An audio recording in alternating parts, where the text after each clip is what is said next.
ہاتھ پہ کاٹا ہے تو باہر سے اندر کی طرف، ٹھیک ہے، اپنی گرم پٹی لپیٹنی ہے، تھوڑا زخم تھوڑا پیچھے سے شروع کرنی ہے، زخم کے اوپر ہوتے ہوئے، جسے گرم پٹی کا پریشر ہوتا ہے نا، بہت زیادہ پریشر بھی نہیں کرنا اور ہلکا بھی نہیں کرنا۔ سماہنی بنڈالہ پاک فوج کا مؤثر اقدام، سانپ کے کاٹنے سے بچاؤ کے لیے خصوصی ریسکیو اسکواڈز قائم۔ بنڈالہ سیکٹر میں مونسون کے آغاز کے ساتھ ہی پہاڑی علاقوں میں سانپوں کی تعداد میں خطرناک حد تک اضافہ ہو رہا ہے۔ اس سنگین صورتحال سے بروقت نمٹنے اور قیمتی جانوں کے تحفظ کو یقینی بنانے کے لیے پاک فوج کی مقامی یونٹ باکسر بٹالین نے بنڈالہ اور نالی سیکٹرز میں 3 سنیک بائٹ ریسکیو اسکواڈز قائم کر دیے۔ یہ ریسکیو اسکواڈز مکمل طور پر تربیت یافتہ اہلکاروں اور جدید طبی آلات سے لیس ہیں، جنہیں زہر کے پھیلاؤ کو روکنے، ابتدائی طبی امداد فراہم کرنے اور مریض کو بروقت ہسپتال پہنچانے کی مکمل صلاحیت حاصل ہے۔ باکسر بٹالین کے ریجمنٹل میڈیکل آفیسر نے بنڈالہ سیکٹر کا دورہ کیا اور اسکواڈ کے قیام کا باقاعدہ اعلان کیا۔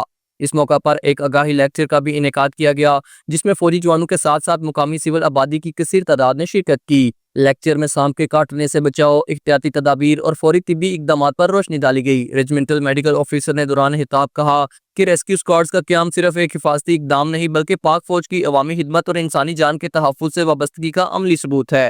ہم ہر فرد کو یہ پیغام دینا چاہتے ہیں کہ سانپ کے کاٹنے کی صورت میں خود سے کسی علاج کی کوشش نہ کریں بلکہ فوراً ریسکیو ٹیم سے رابطہ کریں۔ Kamran Khan, JK news, سماہنی۔